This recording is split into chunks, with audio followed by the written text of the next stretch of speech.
Donc, pour ceux qui étaient là, moi je suis Rodrigo Arena, je suis député de Paris. Je viens de la société civile, puisque j'ai dirigé la première fédération de parents d'élèves pendant quelques années. D'ailleurs, ils ont un stand dans le département ici, qui montre que aujourd'hui les questions liées à l'environnement, liées au changement climatique, liées à l'alimentation, c'est-à-dire tout ce qui concerne l'écologie, est au cœur aussi des préoccupations des parents, des enfants, mais de l'ensemble de la société. On vient de vivre toutes et tous un été caniculaire, encore une fois, qui, pour ceux qui ont un peu de mémoire, rappelle aussi l'épisode caniculaire qui a décimé un certain nombre de nos aînés il y a quelques années et qui a fait prendre conscience que finalement, notre pays et les services publics en particulier n'étaient pas prêts, n'étaient pas adaptés et n'avaient pas les moyens de faire face en fait à tout ça, et que la société civile s'est organisée dans des associations avec des centaines de milliers de bénévoles, que j'ai la prétention de dire, qui ont les mains dans la France. Et si aujourd'hui un grand nombre d'entre nous sont à l'Assemblée nationale pour porter justement ces expériences, ces idées et finalement cette voix, eh bien nous n'oublions pas aussi que beaucoup de ce que nous portons n'aura de force et n'aura de pouvoir que si les associations duquel nous sommes issus continuent à avoir les moyens, mais aussi la pertinence de perpétuer leur action, puisque, comme vous le savez, les associations sont lourdement frappées par le pouvoir en place. Donc, on va avoir parmi nous qui vont intervenir Frédéric Reichrigon, qui est militante associative de France Nature Environnement, et aussi Benoît Hartmann, qui en a été le directeur fut un temps. Mais vous vous présenterez plus longuement, évidemment. Moi, je fais ça de façon très succincte.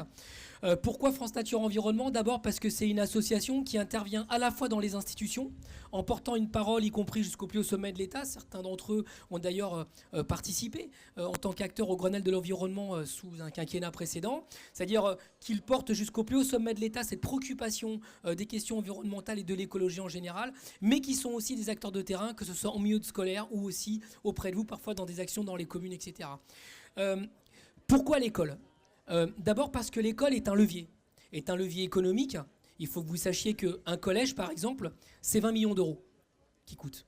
Donc quand on met 20 millions d'euros dans la balance, eh ben, on ne construit pas n'importe comment, on ne construit pas n'importe quoi, et que c'est un vrai outil pour permettre la transition écologique, pour construire autrement, pour faire en sorte que les collèges soient résilients ou soient adaptés à un pays qui manifestement s'engage dans un changement climatique profond, et en même temps de mettre un bâtiment au service de celles et ceux qui y vivent. Je pense évidemment à nos enfants, aux élèves, puisque nous avons tous en commun d'aller à l'école.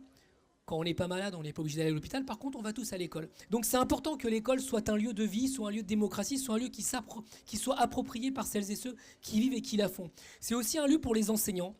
Tout à l'heure, je parlais des EESH. C'est aussi un lieu de vie. La cantine scolaire, la restauration, les espaces de jeu, tout ce qui est aussi le lien avec l'extérieur. C'est-à-dire que l'école devient petit à petit, c'est peut-être cette nouvelle agora dans laquelle beaucoup se pensent, beaucoup se réfléchit et beaucoup se projettent. L'école, c'est aussi un lieu éducatif. Je parlais tout à l'heure de la cantine scolaire, mais pas seulement. C'est un lieu dans lequel on vient pour s'affranchir aussi de présupposés. Pourquoi je dis ça? Quand on est dans une famille dans laquelle on apprend que manger d'une certaine façon, comme il y a 50 ans, ça n'a pas d'incidence, eh bien c'est le seul lieu dans lequel les enfants peuvent manger comme ils le souhaitent. J'ai milité avec beaucoup de parents d'élèves, notamment dans la mandature précédente, pour faire évoluer ce qu'on appelait la loi Egalim. La loi Egalim qui posait quoi? Qui posait le droit à un enfant de pouvoir choisir un repas végétarien. Pas de l'obliger, de choisir. Pourquoi? Parce qu'il y a beaucoup d'enfants qui font le choix de devenir végétariens, soit comme j'expliquais tout à l'heure, parce qu'ils sont tombés sur une vidéo d'L214 ou d'une conférence de Brigitte Gauthier qui explique qu'on ne peut plus continuer à manger des animaux qui sont de l'élevage industriel, donc de la souffrance animale, et qui du coup deviennent végétariens, voire véganes, ou qui changent leur comportement alimentaire. Sauf que, quand ces enfants sont dans une famille, ou qu'ils ont des élus locaux, des maires, des conseillers départementaux, des conseillers régionaux, qui les obligent à manger de la viande, c'est une vraie violence pour eux. Donc la cantine scolaire devient un lieu dans lesquels ils peuvent s'affranchir, un lieu d'éducation où ils peuvent manger autrement. Et je prendrai cet exemple un peu brutal, mais que les plus anciens d'entre nous connaissent. Il y a quelques dizaines d'années, on a interdit l'alcool en la consommation des élèves dans les lycées professionnels. Donc quand on interdit la consommation d'alcool dans un lycée professionnel, ça veut dire que l'école n'est pas seulement le lieu de l'alimentation, c'est aussi le lieu dans lequel on éduque à manger autrement, en tenant compte par exemple de la santé de chacun. Donc ces lieux dont on s'affranchit, des lieux dont on s'émancipe, quand on dirait, sont très importants d'être réfléchis, notamment au moment du réchauffement climatique et du fait qu'on ne peut plus continuer à vivre comme avant parce que tout simplement c'est pas soutenable et que nous avons deux façons de l'affronter. Soit en le subissant, et nous l'avons subi cet été avec les canicules et les inondations qui vont arriver dans pas longtemps dans certains territoires de notre pays, ou alors en adaptant l'école, en éduquant les enfants, en formant les enseignants aussi, notamment grâce aux associatifs, pour pouvoir penser autrement que la façon dont ils ont été éduqués pour certains ou élevés par d'autres. Je prends cet exemple de l'éducation à l'environnement parce que c'est quelque chose de central et ça régit tout l'espace de notre société. C'est aussi les rapports hommes-femmes qui sont liés en tout ça, parce qu'on sait que par rapport au réchauffement climatique, dans certains pays par exemple, ce sont les femmes qui sont les premières victimes de ça. Je pense notamment à ces pays dans lesquels ce sont les femmes qui font des kilomètres pour aller chercher du bois pour faire chauffer le dîner, et que souvent ce sont elles qui font les métiers les plus pénibles, notamment sous le soleil, parce que les hommes s'organisent pour avoir des métiers moins pénibles. Donc toutes ces questions-là deviennent centrales face aux enjeux climatiques que nous subissons, et les enjeux climatiques qui vont arriver, et la question qui se pose c'est comment est-ce que nous transformons l'école? Comment est-ce que l'école est un levier pour permettre de faire en sorte que les enfants qui rentrent cette année à l'école en 2022 et qui sortiront à minima en 2036 parce qu'ils resteront au moins 16 ans aient les outils pour pouvoir affronter le monde que nous leur livrons. Et force est de constater qu'aujourd'hui, ce n'est pas le cas, parce que si nous ne faisons pas le choix de la rupture du modèle scolaire dans lequel nous sommes, alors vous aurez encore des gars comme moi, qui, à 48 ans, découvrent que finalement, les petits gestes du quotidien, c'est pas suffisant, qu'une série de dispositifs dans les écoles, c'est pas suffisant, parce qu'une série de dispositifs et juste les gestes du quotidien, ça fait pas un système.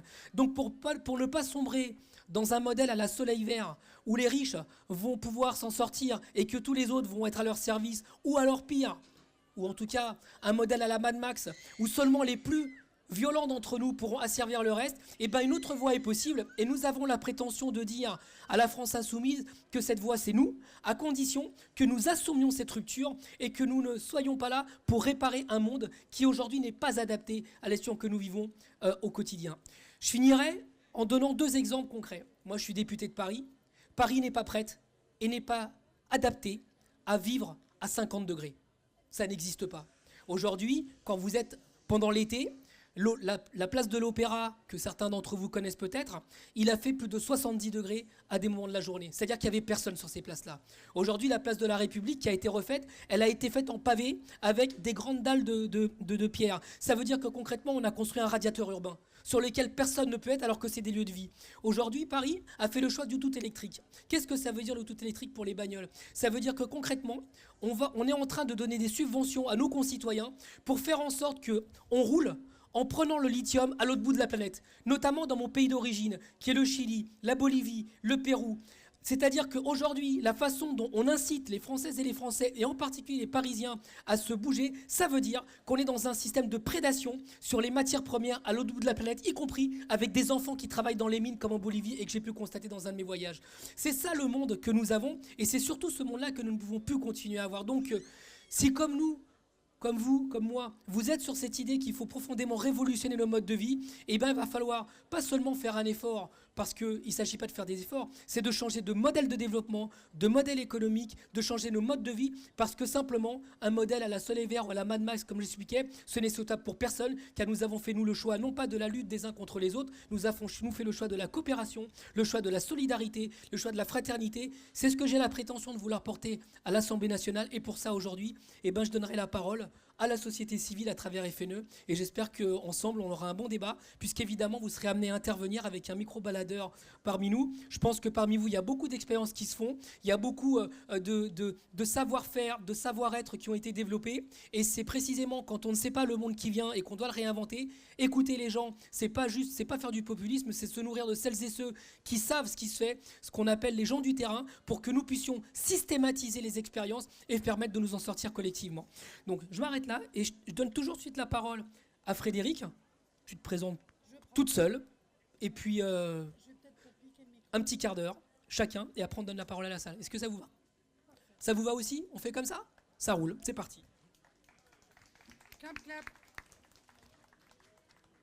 Bon, deux ou trois mots de présentation personnelle et puis de ma structure, parce que j'imagine que beaucoup parmi vous ne savent pas du tout ce que c'est que France Nature Environnement.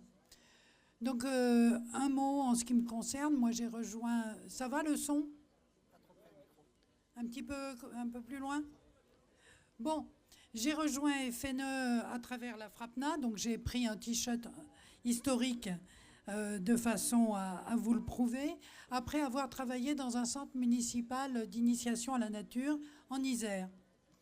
Donc j'ai été éducatrice, puis coordinatrice, puis blanchie sous le harnais, finalement directrice. Mais parallèlement, j'étais aussi engagée dans des lieux collectifs comme les Graines, que peut-être quelques-uns d'entre vous connaissent, les réseaux d'éducation à l'environnement. Et le Graines Rhône-Alpes a eu la chance de co-organiser les 3e assises de l'éducation à l'environnement à Lyon en mars 2013. On a même vu la ministre d'alors nous dire « Vive la France, vive la République ». Je ne suis pas prête d'oublier ça. Maintenant, je suis retraitée. Je participe au pilotage du collectif français de l'éducation à l'environnement vers le développement durable et je suis bénévole du réseau de FNE, le réseau ESEN, le réseau éducation, sensibilisation à l'environnement et à la nature. Donc je ne suis pas du tout une théoricienne, je suis une militante associative, mais qui a été aussi une professionnelle du secteur. Donc un mot sur FNE. FNE, c'est donc la Fédération française des associations de protection de la nature et de l'environnement. Elle a plus de 50 ans d'existence, elle est reconnue d'utilité publique. Il y a une équipe fédérale nationale, mais ce qui compte le plus au niveau éducation à l'environnement, c'est les quelques 9000 associations fédérées qui œuvrent au niveau national ou territorial et les associations correspondantes. Donc l'éducation à l'environnement a toujours été pour FNE un moyen d'atteindre l'objectif de protéger la nature et l'environnement. Dans cette idée d'une perspective humaniste, d'une société supportable et désirable, les mots que vous connaissez bien. Alors, on avait inventé une espèce de néologisme qui était le parallèle de la biodiversité en parlant de pédagodiversité. Ça veut dire que les démarches sont multiples, les publics sont multiples, les thématiques sont multiples. On essaye d'intervenir aussi bien au niveau des scolaires que du loisir, aussi bien au niveau des adultes que du grand public. Et aussi bien sur la nature et la faune, la flore, qui était notre objet d'origine, qu'aujourd'hui, le dérèglement climatique, la transition, la gestion de l'eau, la gestion des déchets. Pour vous donner une toute petite idée quantitative, c'est à peu près 100 000 actions d'EEDD qui sont faites au niveau national et qui représentent à peu près... Pardon ? D'éducation à l'environnement. Heureusement que j'ai Benoît sur ma gauche qui me corrige, qui me... 100 000 actions d'EEDD. Et le micro devant la bouche. Ah, ça fait trop, ça fait trop. Donc, une 500aine d'éducateurs dans toutes les associations, dans les territoires, évidemment aidés par les militants, les bénévoles. Et l'idée, c'est vraiment d'une culture collaborative, de travailler non seulement avec les écoles, mais aussi avec les centres de loisirs, avec les entreprises, les collectivités, beaucoup, et puis les autres associations, associations d'éducation populaire et associations environnementales. Comment ? Et même jusqu'à la discussion dans des contextes politiques comme cet après-midi.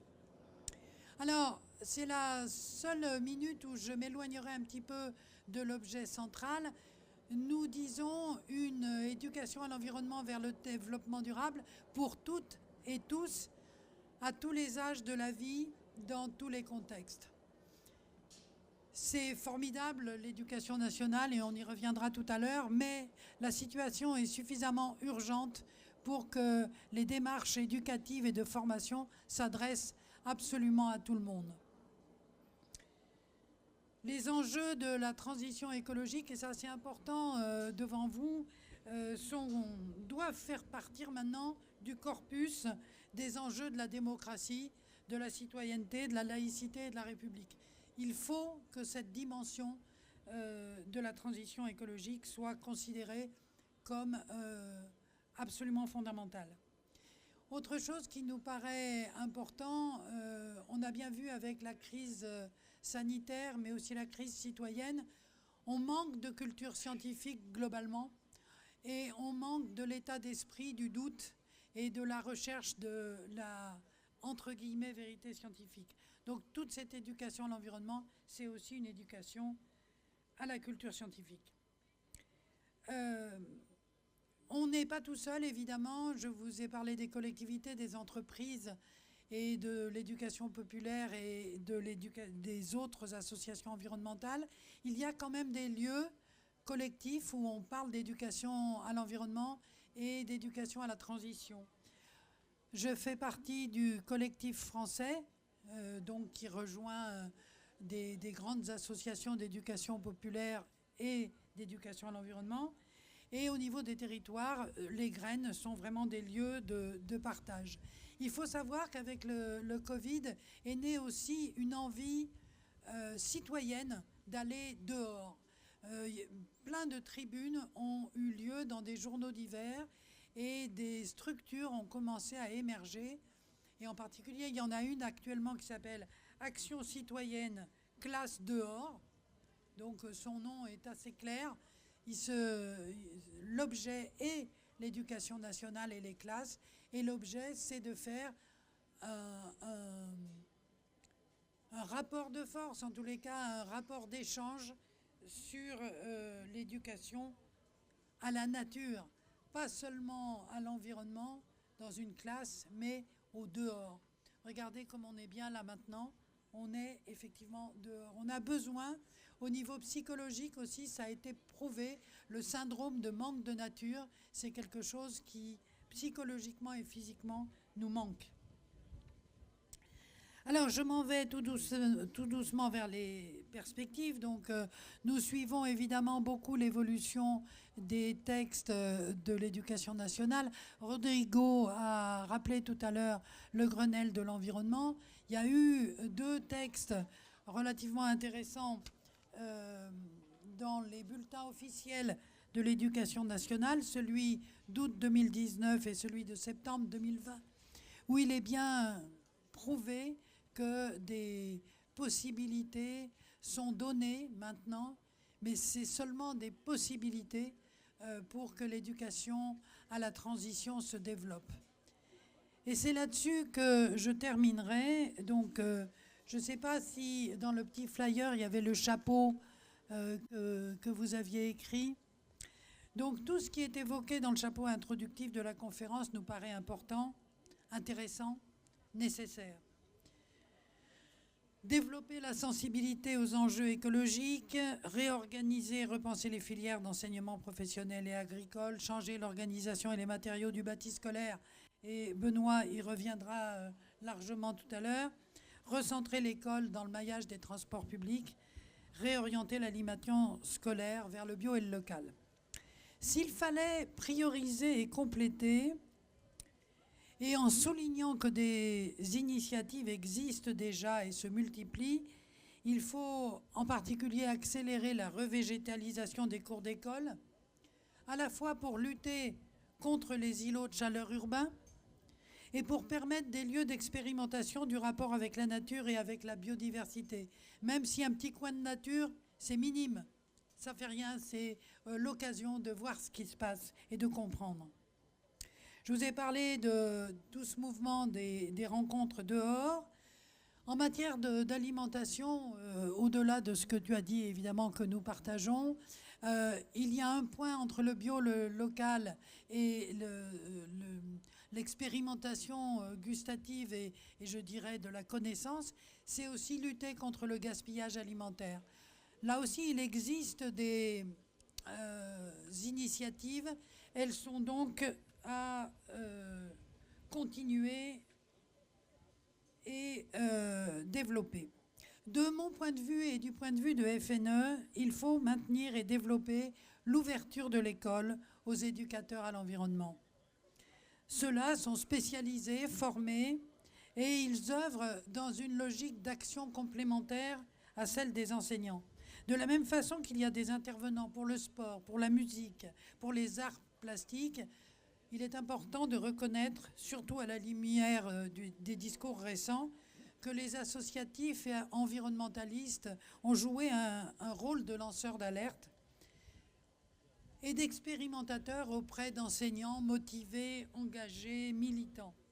Classe de mer, classe de neige, découverte des milieux doivent se faire ensemble en coopération.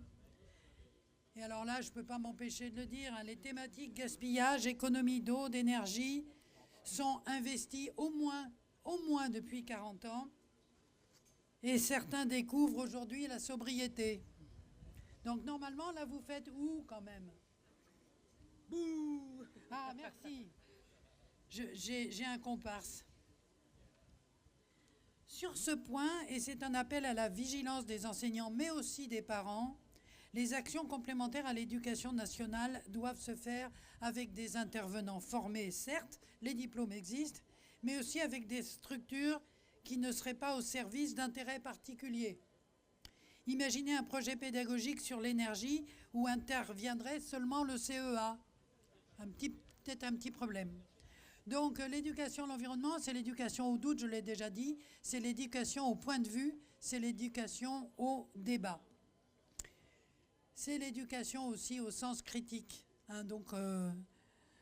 Il est important aussi que l'EEDD reste dans le champ de l'intérêt général et de l'utilité sociale, qu'elle ne devienne pas un objet rentrant dans des appels d'offres et une marchandisation, mais qu'elle reste dans des contextes de partenariat, État, collectivité, association, dans une logique d'économie sociale et solidaire.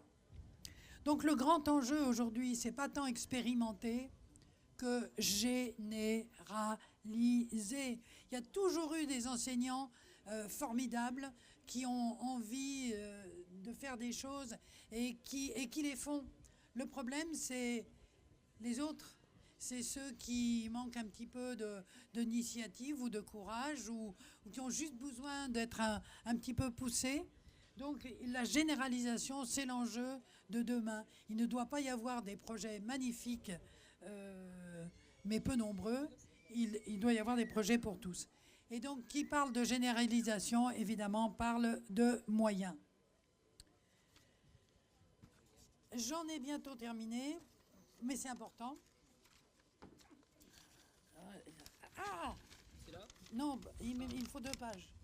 Le changement climatique doit être abordé dans une vision systémique. J'ai besoin au moins de 2 personnes. Parce que... C'est l'école de la coopération. Voilà, la coopération, c'est ça. Saint-Simonien. La sensibilisation aux enjeux écologiques ne doit pas tomber dans le travers d'une pensée technicienne en silo. Ça, c'est important. C'est bon, maintenant, ça y est.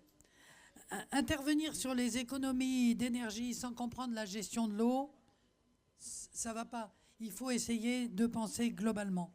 La complexité de nos sociétés ne doit pas nous faire oublier les interdépendances avec le vivant et notre responsabilité en matière de respect et de préservation de la biodiversité. Test.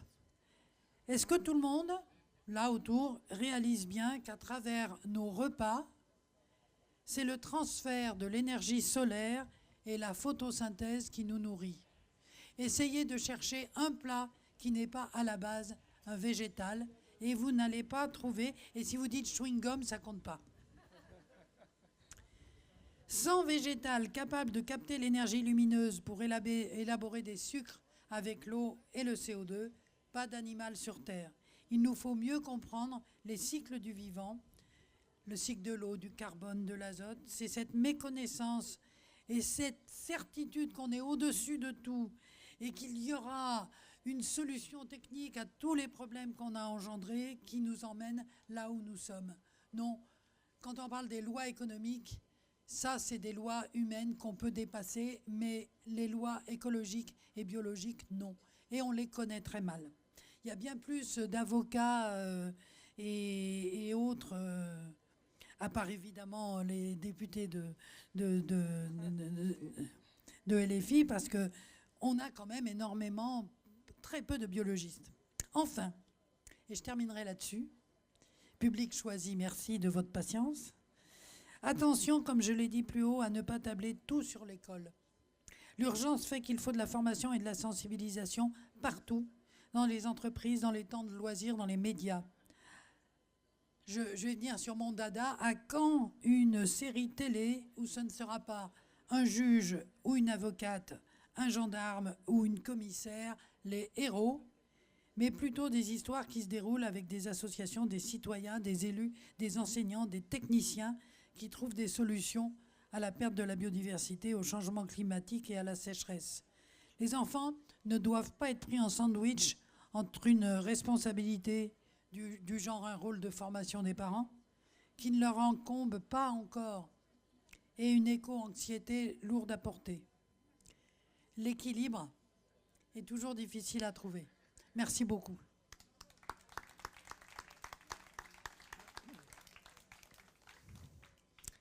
Que dire après? Bonjour, Benoît Hartmann. Donc, j'ai été présenté. J'ai été directeur de France Nature Environnement, directeur de la communication, directeur des relations extérieures et porte-parole. J'ai eu l'occasion de m'exprimer souvent dans les médias. Donc, je suis un peu rompu à l'exercice. C'est pas de l'éducation à l'environnement, c'est de l'hameçonnage. Parce que dans les médias, on n'éduque pas, on intéresse, on accroche, mais c'est tout ce qu'on peut faire parce qu'on n'a pas d'espace pour discuter, pour réfléchir ensemble et pour avancer. Donc, je connais bien le rôle des médias, je sais qu'il est important dans le dispositif, mais je le laisse à sa juste place. Moi, je suis géographe, je suis urbaniste de formation, donc je suis scientifique, et ma connaissance du changement climatique, du réchauffement climatique et donc des dérèglements de la météo, ce qui n'est pas la même chose, elle est scientifique. Donc moi, c'est une culture du doute, ça n'est pas une religion, et je ne pense pas non plus que ça relève d'une morale. Si je m'occupe de climat et de changement climatique, c'est par sens des responsabilités. On n'a pas eu besoin de me culpabiliser pour que je m'occupe de mes enfants. Je suis responsable d'eux, donc je m'en occupe. Je ne pense pas qu'il faille substituer à la morale chrétienne une morale écolo. Ça serait une catastrophe. Merci beaucoup. Personne n'agira à ce compte. Enfin, en tout cas, pas des rigolos. Moi, je préfère travailler avec des rigolos. Ceci étant posé. Moi, on m'a demandé de parler d'école et climat et de son adaptation. Je vais vous en parler comme moi je la connais, c'est-à-dire par le dur et par du très concret. Alors, je suis désolé, on va revenir à du super terre à terre, mais là, on vous a posé un bon cadre, mais moi, je voudrais parler de ce qui, moi, me tient à cœur pour l'école de demain. Alors, d'abord, l'école, c'est un bâtiment. C'est bête à dire, mais c'est un bâtiment. La France, l'État, se doit d'être exemplaire en matière d'efficacité énergétique du bâtiment. Parce que c'est un tiers de la consommation de l'énergie en France et donc un tiers des émissions de CO2, et parce que c'est là où c'est le plus facile à agir. C'est le plus facile de transformer un bâtiment qu'on a très mal construit à partir des années 70 quand on a arrêté la politique anti-gaspi, et qui sont des passoires thermiques et qui sont une catastrophe pour ceux qui y vivent, et parce qu'ils ont trop chaud ou trop froid, et parce que l'air qu'ils respirent est dégueulasse, et que respirer un air pollué 10 heures par jour quand on est du personnel qui y travaille ou des élèves, c'est pas bon pour la santé. Donc ça, c'est le constat qu'on pose, c'est un constat au départ qui est très douloureux. Ce qu'on constate aussi, c'est que si on compte juste sur le renouvellement par les bâtiments neufs et faire des beaux bâtiments exemplaires neufs, ça ne sert à rien. Le taux de renouvellement, vous voyez bien combien on construit d'écoles par an, on ne va pas aller vite. Donc l'enjeu, il est sur la réhabilitation de l'existant. Qu'est-ce que ça veut dire ? Ça veut dire qu'on est assis sur un gisement d'énergie monumental. Mais vraiment, je plaisante pas. La France, on a mieux que du pétrole, on a mieux que du gaz, on a un tiers d'économie d'énergie à réaliser facilement, et on a des lieux de production d'énergie future dans les écoles, dans les espaces publics, qui font qu'on pourrait avoir des bâtiments à énergie positive. Donc, votre école, vous pouvez considérer que c'est un puits de pétrole. Il n'y a pas le déric, il n'y a pas la pollution, mais si vous faites tout ce qu'il faut en réhabilitation, vous pouvez passer votre bâtiment en bâtiment à énergie positive. Je vais y revenir. Je vais venir dans le dur du bâtiment, puis après je viendrai un petit peu sur le rôle urbain, puisque je suis aussi urbaniste, donc je voudrais venir un peu là-dessus aussi. Donc, je vous ai dit, dans le neuf, on ne pourra pas faire grand-chose. Simplement, quand on a la chance de construire neuf, qu'est-ce qu'on peut faire de mieux en termes d'écologie, en termes de climat? C'est quoi les incontournables, vraiment, vraiment qu'il faut faire si on construit neuf? Alors, je vous les mets en vrac et vous me poserez des questions si vous voulez, parce qu'il faut qu'on aille un peu vite, je ne veux pas vous tenir la jambe. Donc dans le bâtiment, il faut que je regarde mon énergie, ma source d'énergie. Bois, géothermie, biogaz, une ressource d'énergie qui soit renouvelable. Il faut que je regarde mon isolation, très très bonne isolation pour faire de l'inertie thermique. En gros, plus mon bâtiment il va être inertiel, moins il va chauffer quand il fait chaud et moins il va se refroidir quand il fait froid. En gros, il fait frais toute l'année. Il fait frais l'été dans votre bâtiment et il fait frais l'hiver, mais il ne fait pas froid. Donc c'est ça qu'on vise, c'est-à-dire un bâtiment qui n'a pas besoin de climatisation et idéalement qui a besoin de très peu de chauffage. Je vous en ai parlé, une école, ça peut très bien, et ça existe déjà à Paris par exemple, être une centrale de quartier, une centrale solaire de quartier. Solaire thermique et solaire photovoltaïque.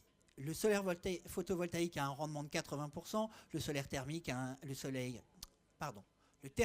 un rendement de 80%, le photovoltaïque de l'ordre de 25% pour les meilleurs. En gros, votre eau chaude sanitaire, c'est un tiers de votre consommation d'énergie chez vous. Hein. Pour une école, c'est à peu près du même ordre, à cause du fait qu'on lave des surfaces. C'est une énergie qu'on ne sait pas économiser. Vous n'allez pas vous doucher moins, ça n'arrivera pas. Enfin, c'est un peu dégueulasse sinon. Ou pas que à l'eau froide, c'est pas possible.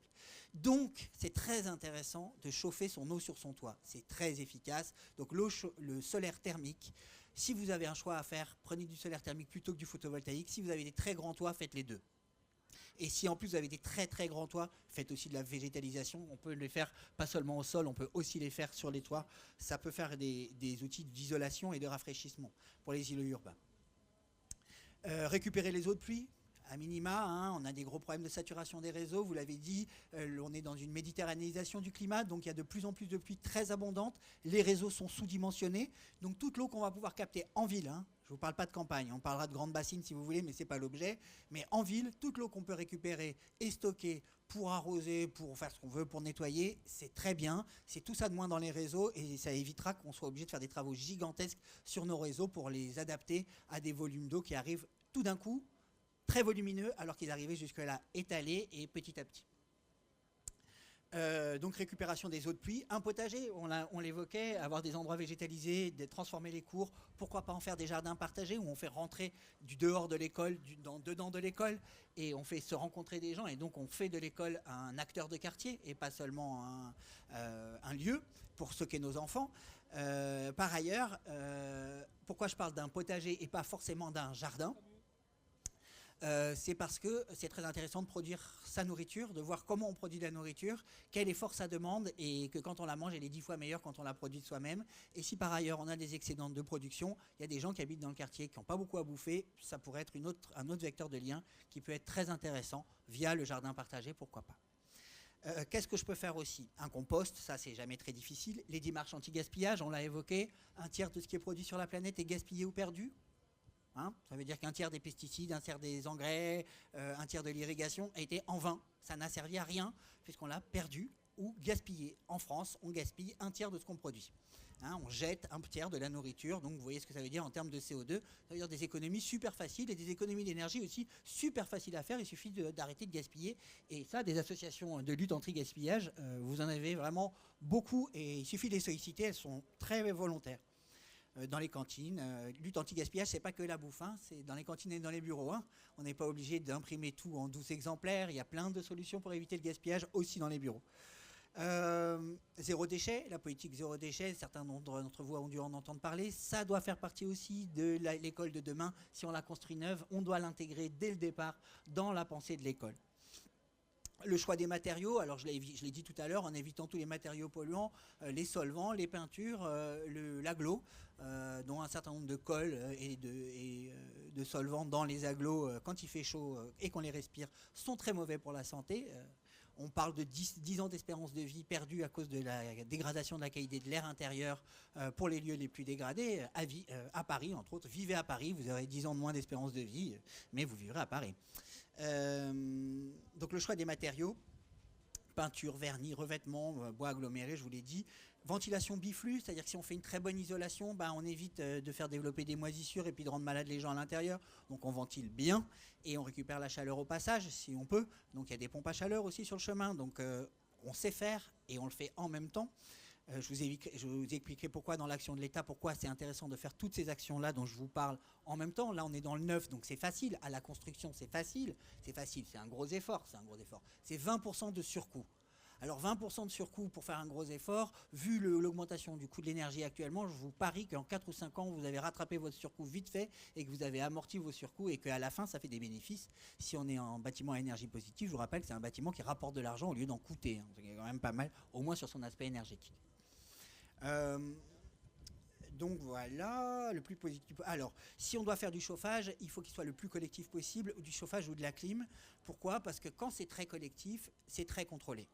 Quand c'est très individuel, c'est très peu contrôlé. Et les systèmes de chauffage et de rafraîchissement artificiel utilisent des gaz frigorifiques qui ont des pouvoirs calorigènes beaucoup plus importants que le CO2 ou le méthane. Donc, très attention avec les clims. Si par malheur le réseau de refroidissement est percé, vous faites beaucoup plus de mal que si vous aviez roulé, je sais pas, 200 ans avec votre diesel. Gros 4x4 diesel. Donc l'eau chaude sanitaire, je vous en ai parlé, l'ECS, vous verrez ce terme barbare un peu partout, c'est ce qu'on appelle l'eau chaude sanitaire.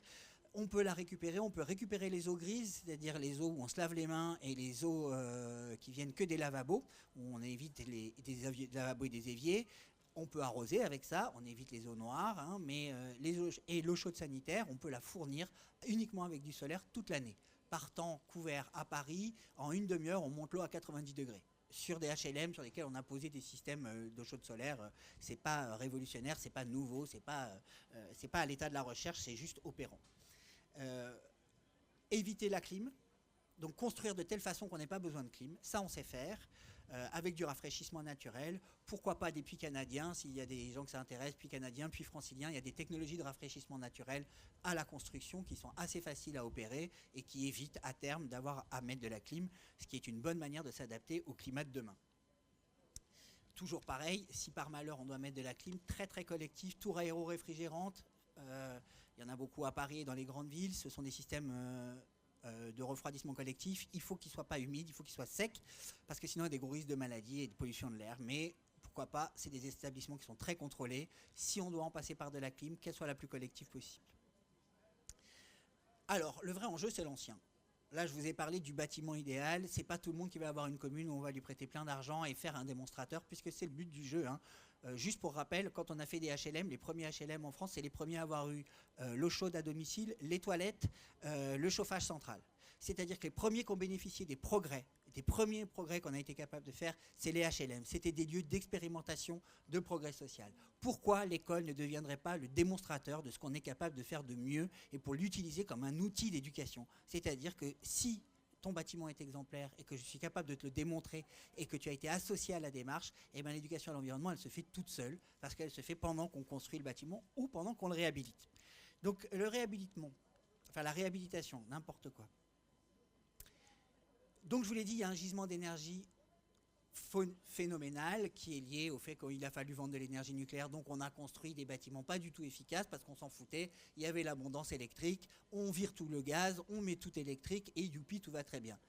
Quand les centrales arrivent à 40 ans, on commence à mordre un peu la poussière, et quand on compte beaucoup sur le gaz russe et qu'il n'y en a plus, ben là on mord vraiment la poussière, et puis tout ce qu'a fait Total et EDF pour essayer de bloquer les énergies renouvelables, et ben tout d'un coup on se dit que c'était pas une très bonne idée peut-être de subir leur lobby et leur pression, et que c'est à cause d'eux malheureusement qu'on a pris énormément de retard par rapport à tous nos voisins, mais reconnaissons-le quand même. Le pire, ça serait que l'État se donne bonne conscience et fasse du saupoudrage. Genre, toutes les écoles de France vont avoir une nouvelle chaudière. Catastrophe. Toutes les écoles de France vont avoir du triple vitrage. Catastrophe. Toutes les écoles de France, parce que je l'ai dit un par un, toutes les écoles de France vont avoir de l'isolation par extérieur. Catastrophe. C'est-à-dire qu'il va falloir accepter d'avoir des bouquets d'actions simultanées où je vais agir sur l'isolation, sur la ventilation, sur les énergies renouvelables, parce que je ne vais pas y revenir. C'est cher. Si j'embête tout le monde et que je fous tout le monde dehors, je ferme l'école pour faire tous ces travaux, je ne vais le faire qu'une fois. Donc il faut faire tout en même temps. C'est ce qui est très difficile, parce qu'on ne peut pas faire tout en même temps, tout partout.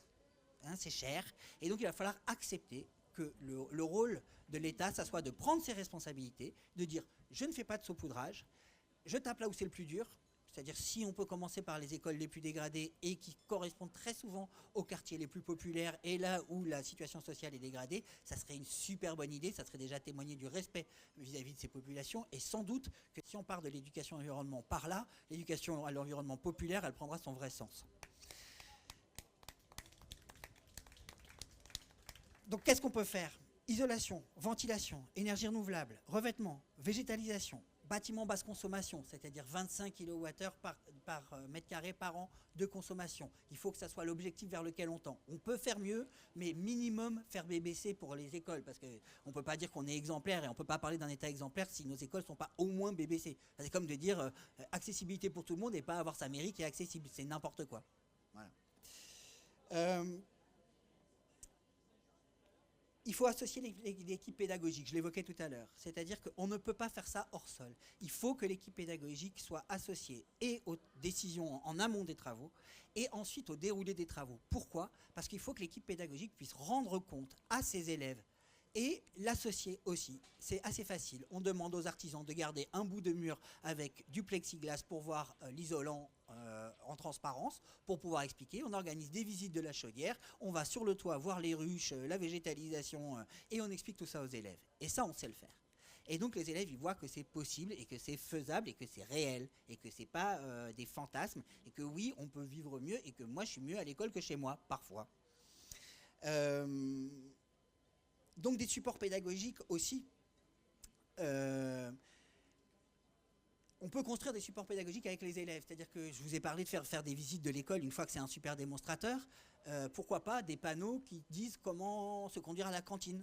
On met le pain à la fin de la ligne de distribution, parce que quand on a très faim, on prend plein de pain, puis à la fin, il reste sur le plateau. Alors ça évite le gaspillage, ou même mieux, on le met sur la table de la salle à manger. Et donc, tous ces petits trucs-là, c'est les enfants qui les ont trouvés et qui ont dit, ah ben oui, on a mis un gaspilleur de pain, on a mesuré le pain qu'on gaspillait, c'était dingue, on a trouvé des solutions. Ces solutions, elles existent. Donc, il faut absolument les concrétiser, les rendre, et ça, les profs font ça très très bien avec les élèves, des grands panneaux qui expliquent, bah oui, être écolo, ça suffit pas d'avoir des beaux murs, il faut bien se conduire et il faut connaître les règles de l'usage. Juste comme détail, un bâtiment à énergie positive en Allemagne, vous le prenez exactement pareil, vous le mettez en France, et ben il tombe en BBC, en bâtiment basse consommation, parce que la façon dont on l'utilise nous, Français, par rapport à la façon dont les utilisent les Allemands, ils sont moins latins que nous, et donc ils sont un peu plus rigoureux, et donc eux, ils sont plus efficaces avec leur bâtiment que nous avec le même bâtiment.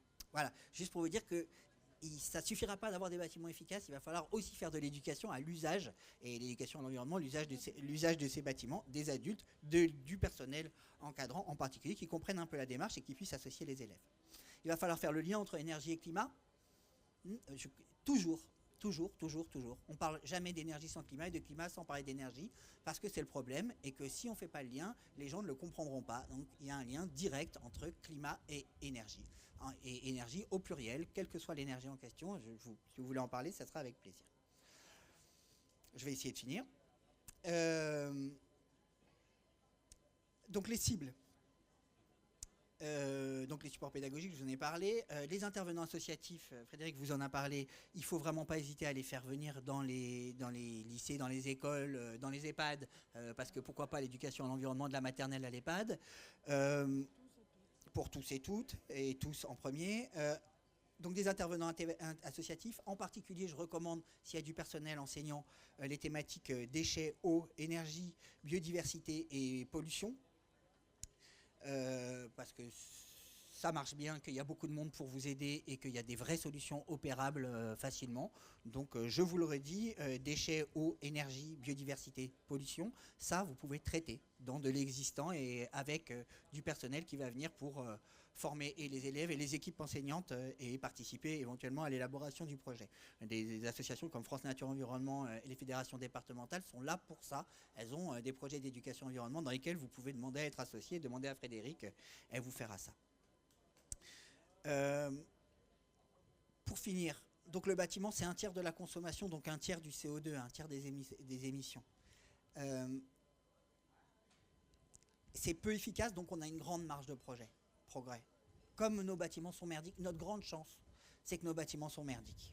Donc la marge de progression, elle est gigantesque, vraiment. C'est-à-dire qu'il suffit d'investir pas beaucoup pour avoir beaucoup de retour sur investissement. C'est l'avantage d'avoir touché le fond, hein, c'est qu'il y a un endroit où s'appuyer, quoi. Ben là, on est bien appuyé, là, on va pouvoir faire une bonne poussée parce que va falloir pousser fort. Maintenant, l'école dans son territoire, les nouvelles formes urbaines, je vais aller vite.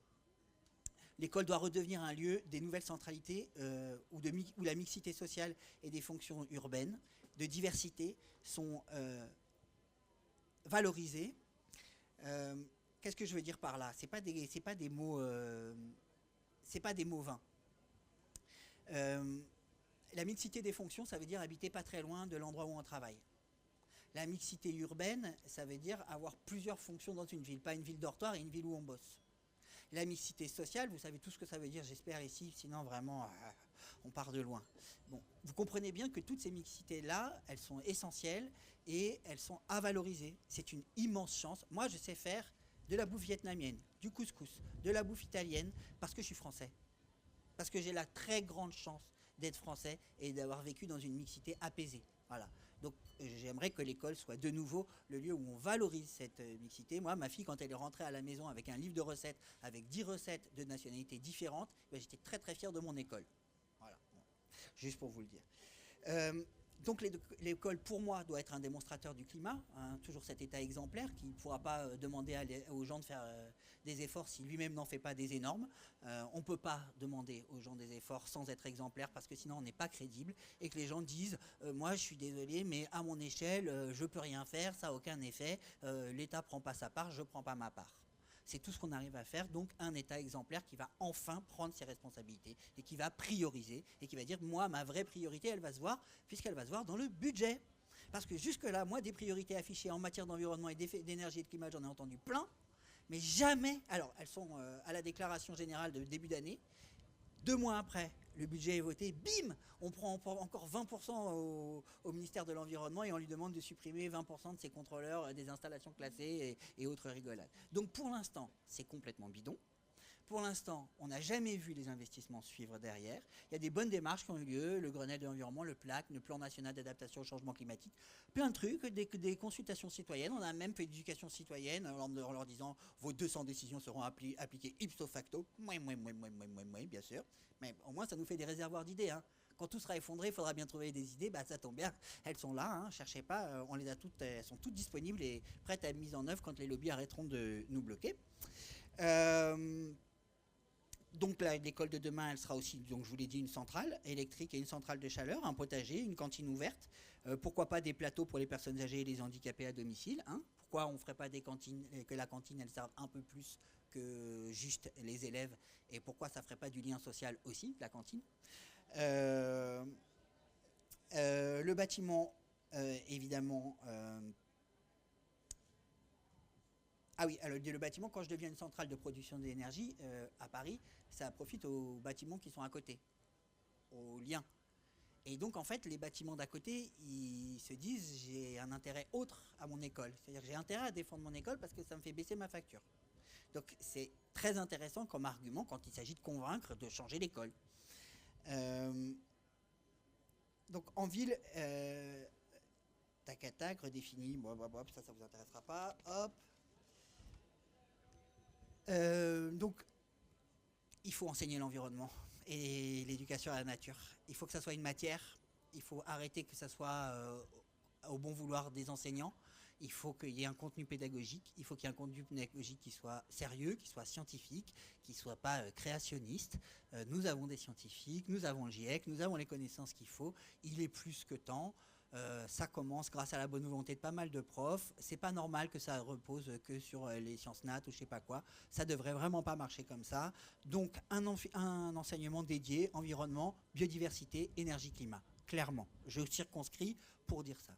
Ce qui n'empêche pas d'avoir un projet pédagogique où, par exemple, si vous voulez parler de CO2, vous pouvez faire bosser sur des maths, de la physique, de la chimie, de la pédologie, la science des sols, de la planétologie, puisqu'on peut parler de l'effet de serre sur les autres planètes, et vous verrez qu'on est plutôt vernis pour le moment, parce qu'il y a des endroits où il n'y en a pas assez, ça caille, et il y en a où il y en a trop, il fait très très très très très chaud. D'ailleurs, elles ne sont pas habitées, ces planètes. Hein. Voilà. La fabrication de panneaux, ça on en a parlé. Projet pédago transverse, je vous l'ai dit. Et il ne faudrait pas faire les vilains docteurs. Le vilain docteur, c'est celui que vous allez voir et qui vous pose un diagnostic en vous disant vous êtes très très très très malade. Au revoir. Non. Alors non, ça va pas suffire. Donc il faut absolument qu'on dise diagnostic et solution.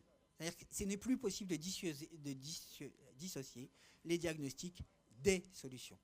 Par ailleurs, Frédéric l'a dit, il n'y a pas de solution magique, il n'y aura pas une solution scientiste à tous nos problèmes. Hein. Le coup de baguette magique, on adorerait, ça n'existe pas. Pour un cocktail de pollution, il faut un cocktail de solutions. Pour un cocktail de problèmes, il faut un cocktail de solutions.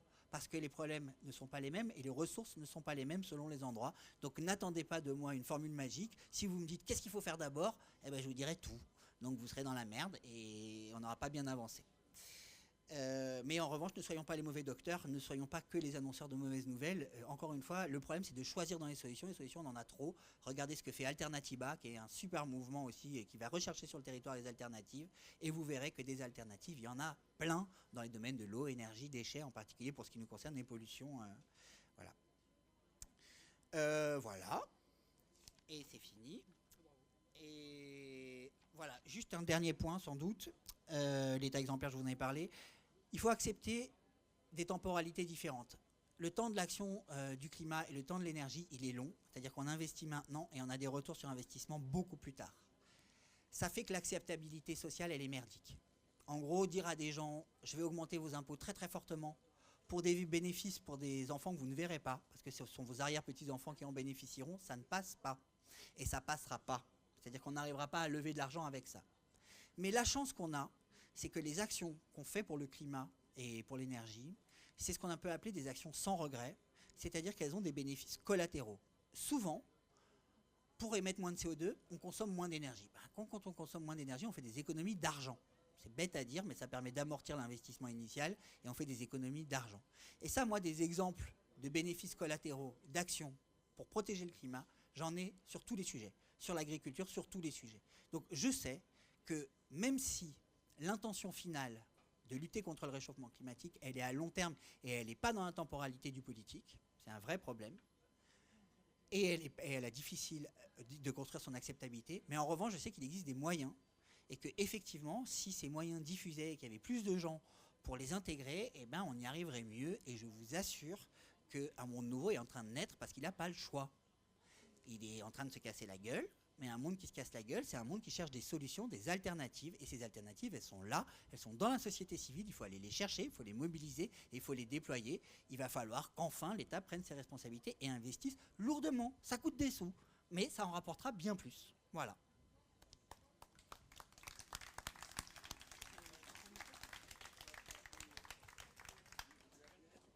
Alors, on vous a donné plein d'idées, plein de boîtes à outils, plein d'expériences.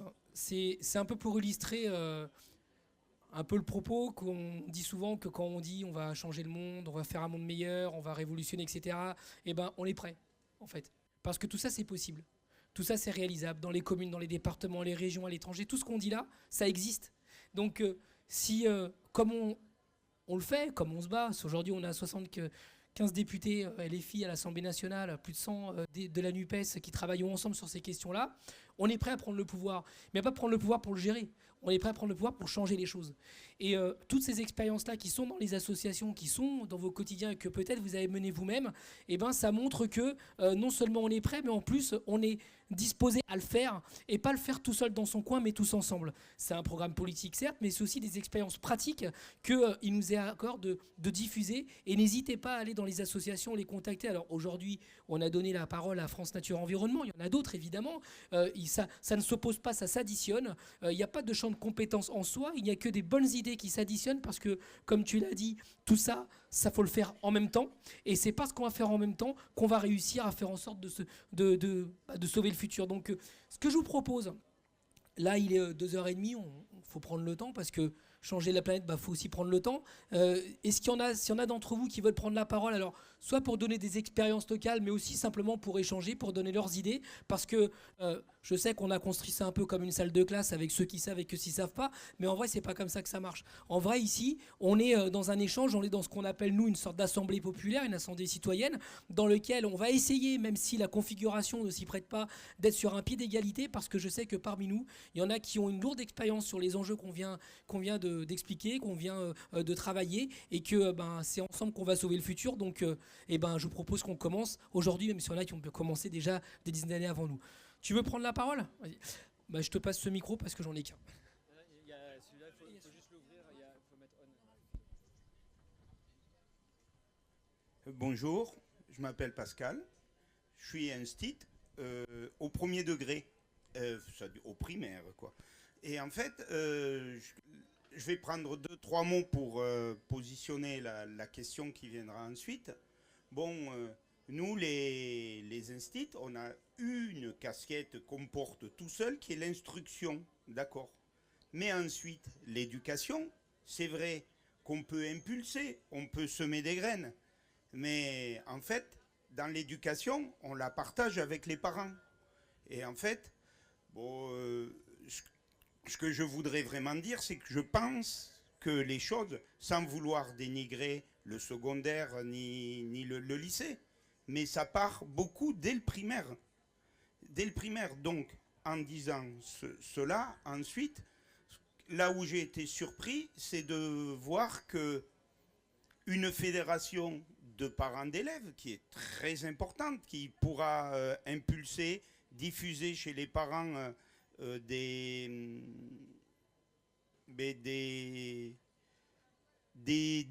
idées pour nous appuyer, nous, les enseignants. La FCPE, elle est à côté, elle n'est pas là. Voilà.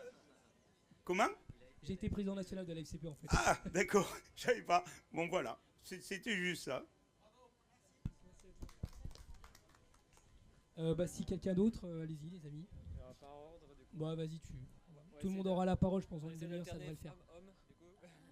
Bonjour Marie-Claire, je voulais juste demander dans quelles conditions vous intervenez dans les établissements. C'est sur la demande du chef d'établissement ou non? Je propose qu'on fasse 2-3 questions et puis c'est pas forcément question-réponse, hein, vous affolez pas. D'ailleurs, on n'aura peut-être pas les réponses. Il y avait monsieur, c'est ça après. Oui, bonjour, je m'appelle Michel. Oui, je voulais savoir, parce que je suis conseiller municipal, vous parliez des bâtiments, des écoles primaires, par exemple, qui dépendent des communes. Et souvent, les communes, elles n'ont pas les moyens d'entretenir. C'est fait toujours en bout de rustine. Et donc, moi, je suis pour que l'État, il reprenne les écoles. Que ça soit délesté des communes, parce que ça grève le budget. C'est souvent 50 à 80% du budget de la commune qui passe là-dedans. Voilà. Pareil pour les collèges. Les collèges, c'est... Voilà. Bonjour, c'est pas particulièrement une question, c'est plutôt un témoignage. On est devenu agriculteur à une époque parce que on vivait en milieu urbain, puis on a eu envie d'une vie un peu plus érotique. Donc on est allé habiter à la campagne et on a choisi bien évidemment de faire une agriculture propre, c'est-à-dire de se laver nous-mêmes. Et donc, à un moment, on a commencé à faire des animations en école, en milieu scolaire. Et notre travail, ça a été particulièrement d'explorer le fonctionnement des sols. Et aujourd'hui, c'est sur la table, on sait que les sols sont des réservoirs de carbone, capable, si tout le monde sur la planète travaillait en agriculture bio, d'absorber l'équivalent du CO2 qui est produit annuellement. Et qu'en plus, la matière organique dans les sols, elle permet de stocker de l'eau. C'est un de nos gros problèmes actuellement, carbone, eau. Et donc on a fait des animations pédagogiques en milieu scolaire avec une association qui s'appelle toujours Nature et Progrès. Nature et Progrès, c'était intéressant, sauf qu'elle était accusée par le ministère d'avoir des intérêts. Et donc, elle n'était pas financée. Donc, ça a limité un peu ce qu'on faisait. c'était basé sur le militantisme, c'était très sympathique. Et donc, aujourd'hui, si nous, en tant qu'anciens agriculteurs et puis animateurs, pour faire de la transmission aux enfants, de l'éducation, donc on a décidé de venir ici pour participer un peu à ces débats, justement, qui traitent de ces problèmes de réchauffement et d'énergie, quoi. Et donc voilà le truc que je voulais dire, c'est que l'agriculture bio, c'est basé, on parlait tout à l'heure, vous évoquiez les alternatives possibles en milieu scolaire, et donc les alternatives qui existent aujourd'hui, et donc il existe déjà tout un monde de rénovation de l'agriculture qui est hyper intéressant, et c'est vrai que c'est très peu pris en compte et compris l'importance du rôle du sol. Voilà, l'intérêt, le rôle du sol, et que, effectivement, et c'est ce que fait l'agriculture bio, s'il y avait une reconversion à l'agriculture bio, qui contient dans ses cahiers des charges de travailler sur la matière organique des sols, on aurait là un levier important pour agir sur le climat. Et bien évidemment, les choses ne se faisant pas d'un coup de baguette magique, parallèlement, il va de soi que lutter contre les émissions de gaz carbonique à effet de serre vont en parallèle, quoi. Et donc ça rejoint tout ce que vous avez évoqué, qu'on peut faire dans les écoles.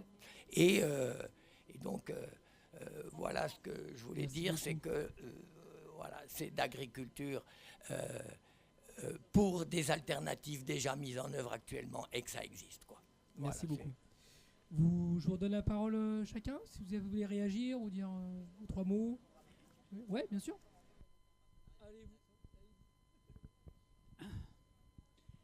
C'est la question des financements.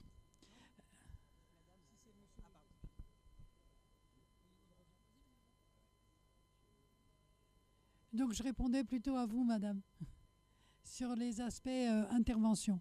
Quand je vous ai parlé tout à l'heure de la généralisation et des moyens, c'est bien cette question-là qui se pose, parce qu'on a constaté au niveau national qu'il y a une grande disparité entre les écoles, et ce n'est pas ici qu'on va oublier de dire qu'il faut que ce soit populaire, social et écologique.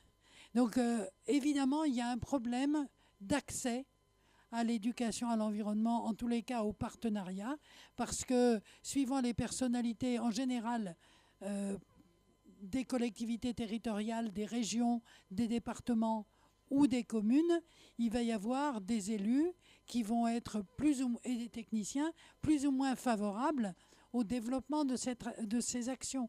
Donc dans certains cas, moi je connais assez bien le cas de la métropole de Lyon. La métropole de Lyon est très favorable à la multiplicité des actions d'éducation à la transition, avec de nombreuses associations, hein, loin d'être seulement FNE. Il y a une trentaine d'associations qui sont conventionnées pour conduire des projets sur des thématiques élargies.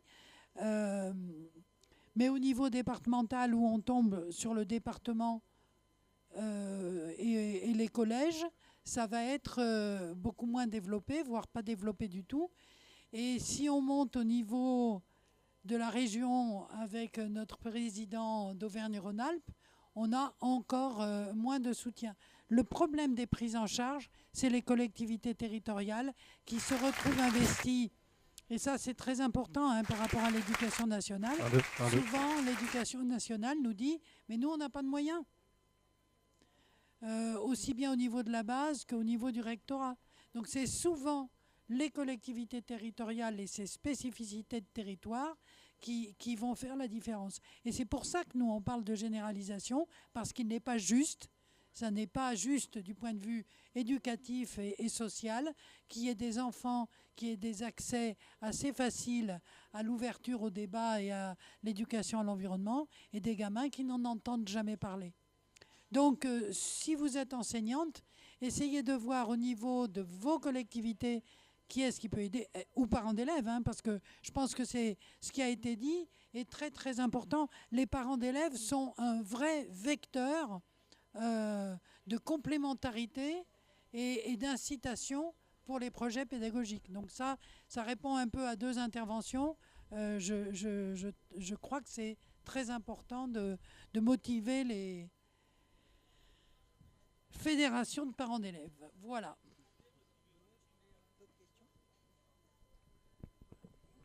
Vous n'avez pas d'autres questions? C'était hyper clair. Ah, zut, tout n'était pas clair alors. Tu passeras juste derrière. Moi? Ah oui. Ouais, bonjour. Non, en fait, c'était pas une question, c'était juste que je suis très content déjà que dans les amphis, il y a un débat sur cette thématique.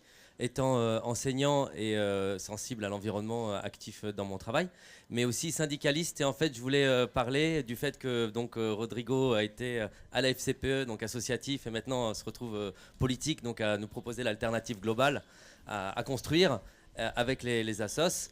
Et ben, le syndicalisme me semble aussi un acteur important, y compris pour le redynamiser et prendre en compte les conditions de travail. Donc on a, si vous pouvez regarder sur internet après, on a écrit un appel qui s'appelle pour l'éco-syndicalisme et qui vise à la coopération entre les syndicalistes, les associations, ces acteurs. Et je voulais vous donner 2-3 exemples dans mon établissement de ce qu'on a mis en œuvre et qu'on pourrait faire avec d'autres. Et en étant d'ailleurs aussi très content de ce que je viens d'entendre comme ressources, j'espère, je ne sais pas si ça a été filmé, mais je le transmettrai à mes collègues. Bon, j'ai la chance d'être dans un établissement où le proviseur est plutôt écolo.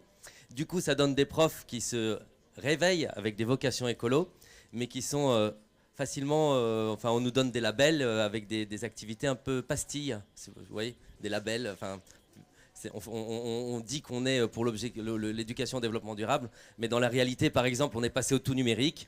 On nous a imposé des tablettes qui servent à rien, hein, des millions d'argent de la région Île-de-France à la poubelle, qui suscitent un nombre de photocopies extraordinaires.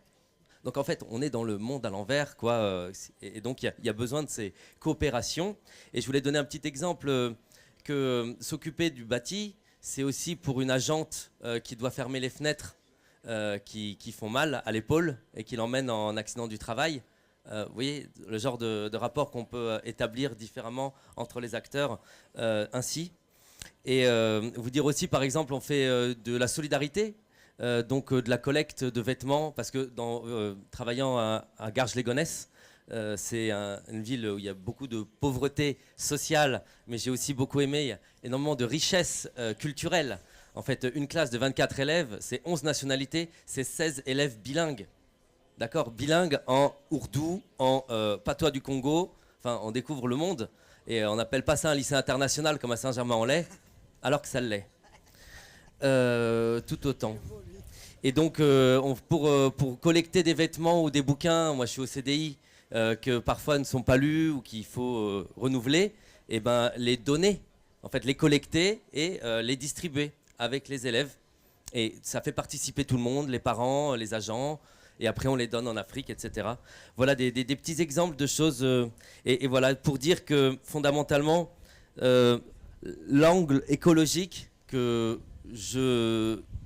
lequel je m'investis davantage, au vu de tout ce que tout le monde on voit, quoi, et ben, ça donne une manière d'entrer en action, de pouvoir toucher et faire du changement ensemble, et bien préparer la possibilité du changement de paradigme et de système, et la révolution qui a besoin global. Mais je pense que voilà, c'est des étapes pour préparer que ça fait du bien devant la difficulté de l'ordre libéral qui détruit, de faire des actions qui construisent et des choses et de la solidarité et de l'énergie pour continuer jusqu'aux victoires à venir.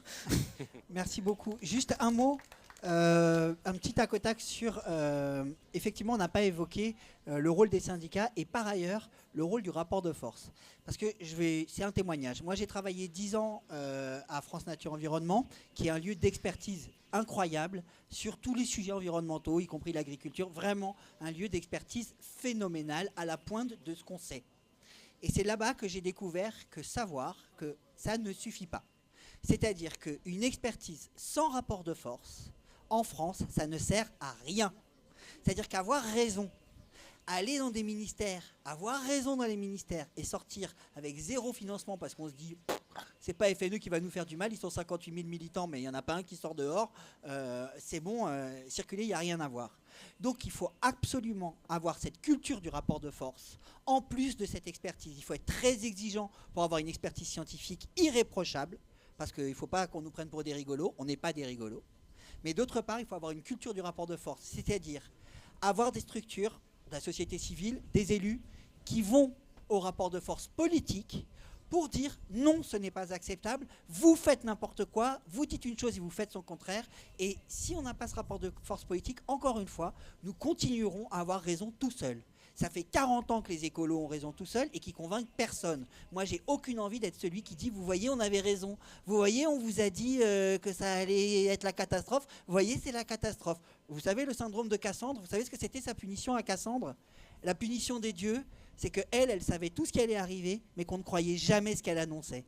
Eh bien moi j'ai l'impression que les écolos ils ont ce syndrome de Cassandre. C'est-à-dire qu'ils ont été punis, ils ont raison tout le temps, mais personne ne les écoute et ils savent convaincre personne. C'est une erreur de leur part, ça veut dire qu'ils s'y sont pas bien pris, ils doivent faire leur examen de conscience et ils doivent changer les choses, changer la façon de partager de l'expertise, changer le rapport de force et accepter qu'un rapport de force ça se construit à plusieurs, pas tout seul dans son coin.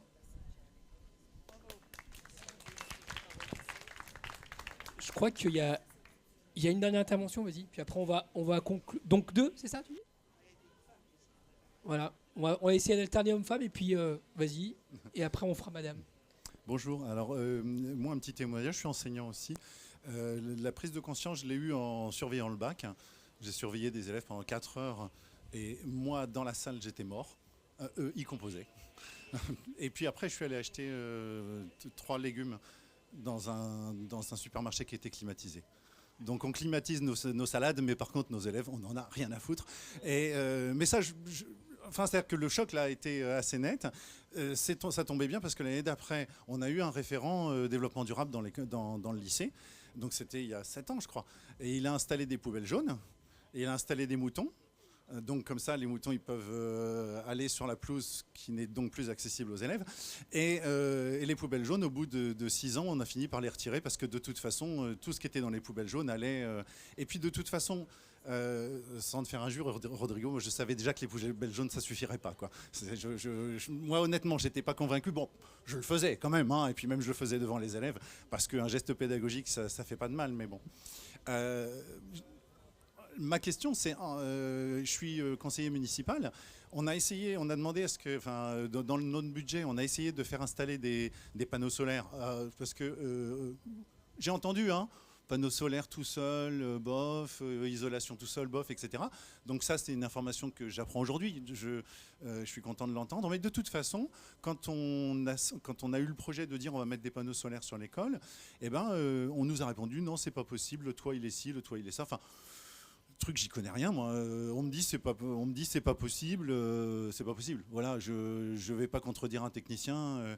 Et donc, où est-ce qu'on pourrait ma question, c'est où est-ce qu'on pourrait avoir une expertise de manière aussi bien dans ma commune de dire bon ok, on s'est peut-être adressé à une personne qui savait pas faire, ou dans mon lycée dire tiens, qu'est-ce qu'on pourrait faire, regardez là on part du constat que effectivement il y a peut-être quelque chose à changer. Alors ça, vous notez CLER, le CLER, le réseau pour la transition énergétique.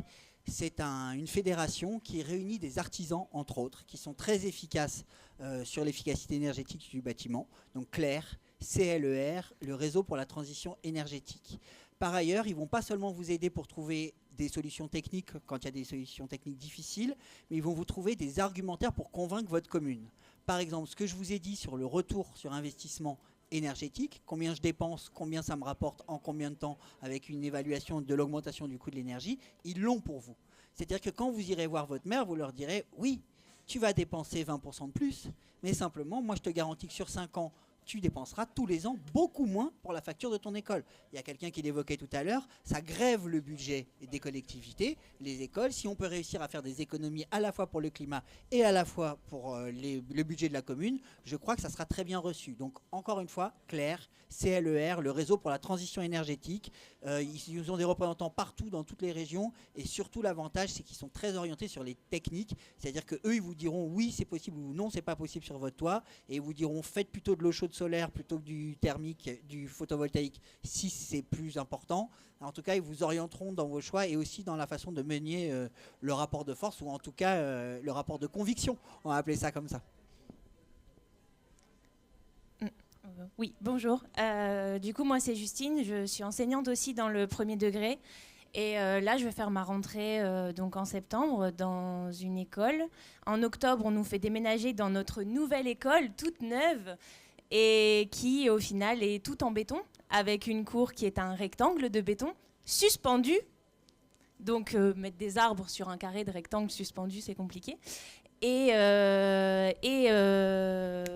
dans la commune d'à côté, pareil, on rénove une école existante avec des matériaux qui sont les matériaux des années 80, donc tout béton aussi, avec de l'isolation ancienne, etc. Et du coup, c'est vrai qu'on se retrouve face à une espèce de dissonance cognitive où on va dire à nos enfants, à nos élèves, que l'éducation au développement durable, qu'il faut retrouver un contact avec la nature, etc. Et on fait ça dans des cadres qui sont des rectangles de béton. Donc, du coup, je pense que là, comme on est dans un cadre militant, c'est super important justement de souligner que l'action collective, donc avec les enseignants, les parents d'élèves, nos groupes militants, nos groupes d'action, les syndicats, il serait temps de faire pression sur les collectivités territoriales, donc sur les mairies, etc. Même si malheureusement, avec leurs limites, mais je pense qu'effectivement, comme vous disiez, c'est 20% de surcoût et au final, on le regagne à la fin. Plutôt que de continuer à construire de nouvelles écoles qui sont des îlots de chaleur, qui sont pas du tout résilientes, et autant tout de suite investir, même si effectivement ça nous fait endetter la commune, mais au final une commune c'est pas comme un particulier, donc on peut l'endetter sur le temps long, c'est pas très grave. Et ça nous permettrait en fait d'avoir une cohérence entre ce qu'on apprend à nos élèves et le cadre dans lequel on le fait et la ville dans laquelle on le fait, qui elle aussi au final fait des efforts pour entrer dans cette ère de changement climatique et de leur montrer que la commune s'intéresse aussi à leur avenir finalement. Voilà. Moi je vous propose la démonstration par l'absurde dans ces cas-là. C'est-à-dire que vous montrez tous les contre-exemples. Regardez ce qu'il ne faut pas faire, mes chers élèves. Regardez ça, vous voyez, tout minéraliser, tout faire chauffer. Vous voyez, votre cours où vous ne pouvez pas aller 3 mois de l'année, c'est parce qu'on n'a pas bien pensé le truc et qu'on n'a pas mis en amont. Vous touchez du doigt quelque chose de très compliqué et qui devrait venir de l'État. Je l'évoquais tout à l'heure, l'État doit prendre ses responsabilités, c'est-à-dire qu'il va falloir filer des objectifs de performance pour les réhabilitations. C'est pas normal qu'on donne des objectifs de performance pour une réhabilitation d'un logement individuel. Vous êtes obligé d'atteindre du BBC, en gros, bâtiment basse consommation, quand vous faites une réhabilitation thermique et que vous voulez les aides de l'ANA. C'est comme ça que ça se passe, mais en revanche, pour une école, c'est le fait du prince, donc on fait au moins cher souvent, donc avec du béton, parfois avec du béton on sait faire pas trop cher. Mais juste pour vous dire, je vous incite très fortement, si ça a été fait sans rime ni raison et que votre directeur n'est pas très formé, à former vos élèves par le contre-exemple, la démonstration par l'absurde. C'est eux qui en parleront à votre directeur et vous verrez que la prochaine fois qu'il y aura des travaux, ce ne sera pas la même. Merci beaucoup. Alors, on me fait signe qu'il reste 2 minutes, donc ça me donne 2 minutes pour remercier les équipes techniques qui ont permis ce débat. Je propose qu'on les applaudisse collectivement, parce que sans elles, on n'est pas là. Aussi, les personnes qu'on dit qui sont de la sécurité, mais qu'en fait font de l'accueil, qui permettent que ça se passe bien entre nous, parce que avoir les amphis, c'est aussi plein de gens bénévoles qui travaillent pour que ça se passe bien. Je remarque aussi qu'au début, dans notre grand débat collectif, on était tout étalé sur l'ensemble de l'esplanade. Finalement on se retrouve tous à l'ombre, donc ça dit des choses aussi, c'est qu'on est capable aussi, et on se retrouve en plus tous à gauche, donc c'est plutôt pas mal comme idée, que ça veut dire qu'il y a de l'espoir dans tout ça. Et on a beaucoup parlé des parents, des élèves, des enseignants, etc. Mais je pense qu'il faut avoir comme non pas une pensée, mais un soutien envers les jeunes, envers les élèves, parce que quand j'étais en exercice en tant que président d'une fédération de parents d'élèves, la première, qui a un stand ici à côté, mais que j'ai pas le droit de nommer maintenant parce que c'est anti-statutaire, eh bien, il y a eu les marches pour le climat. Il y a tous ces milliers de jeunes lycéens qui se sont mobilisés à Paris pour dire qu'on ne pouvait plus continuer comme ça. Je me rappelle aussi que c'était l'époque où il y avait une jeune Suédoise avec des couettes qui a été dénigrée et insultée, qui s'appelle Greta Thunberg, qui à travers le monde, avec d'autres, depuis des années, essaye de mobiliser la jeunesse pour dire on ne peut plus continuer comme ça. Et je vais vous le dire, parce qu'en tant que parent d'élève, j'ai commis une erreur. Il faut accepter de commettre des erreurs. C'est que j'ai souvent pensé que les enfants allaient être prescripteurs. C'est-à-dire qu'ils allaient apprendre à leurs parents à faire le tri sélectif, etc. C'est une erreur. Pourquoi ? Parce que c'est mon rôle de père que d'éduquer mon enfant. Et c'est pas à mon enfant de m'éduquer à moi. C'est-à-dire que si on ne fait pas l'effort aussi, nous collectivement en tant qu'adultes, de s'éduquer, de se former, d'échanger nos expériences, de s'épauler dans les GA ou ailleurs pour faire avancer les choses, eh bien, on n'y arrivera pas. Pourquoi aussi ? Parce que l'école, c'est au moins 16 ans d'études. C'est au moins 16 années dans lesquelles on va former les enfants pour leur donner les outils, à condition qu'on révolutionne l'école, de façon à faire en sorte qu'on puisse leur donner pour faire affronter les enjeux du monde dans lequel on vient, sauf qu'on n'a pas le temps. Aujourd'hui, le président de Greenpeace disait il n'y a pas longtemps qu'on avait 5 ans. Ça tombe bien, 5 ans, c'est le mandat de Macron, et on sait qu'on ne peut pas compter sur lui. Donc ça tient à nous. Ça tient, oui, aux mobilisations citoyennes. Ça tient au fait que nous devons aller vers une sorte de contre-pouvoir. Parce que 75 députés LFI, même si on a la patate, même si on a l'énergie, même si on a l'expérience, même si on a envie, et même si on sait qu'on s'appuie sur vous, eh ben ça suffira pas. Donc si dans les quartiers, dans les villes, dans les territoires, on n'arrive pas à créer ces assemblées citoyennes qui porteront cette alternative, qui porteront cette rupture, alors non seulement on sera en difficulté de prendre le pouvoir même si on est prêt, mais aussi il va falloir convaincre autour de nous que tout ce qu'on raconte là, c'est non seulement désirable, non seulement possible, mais en plus on va le faire tous ensemble. Et moi c'est là-dessus que j'ai envie qu'on arrête, c'est-à-dire sur ce message d'espoir, de dire que oui, un autre monde est possible et que ce monde-là, il est entre nos mains. On a fait des erreurs, j'en ai fait en tant que parent d'élève, et ben on va essayer de ne pas se cogner la tête 2 fois contre le mur, parce qu'on sait que celles et ceux qui sont au pouvoir en ce moment ne seront pas ceux qui donneront les moyens à nos enfants de s'en sortir. Je terminerai sur une anecdote. Je ne sais pas s'il y en a d'entre vous qui se souviennent de Jean-Michel Blanquer. C'était l'ancien ministre de l'Éducation nationale. Bon, moi, j'étais président de la FCPE, donc de temps en temps, c'était un peu violent. Vous l'avez vu un peu dans la presse.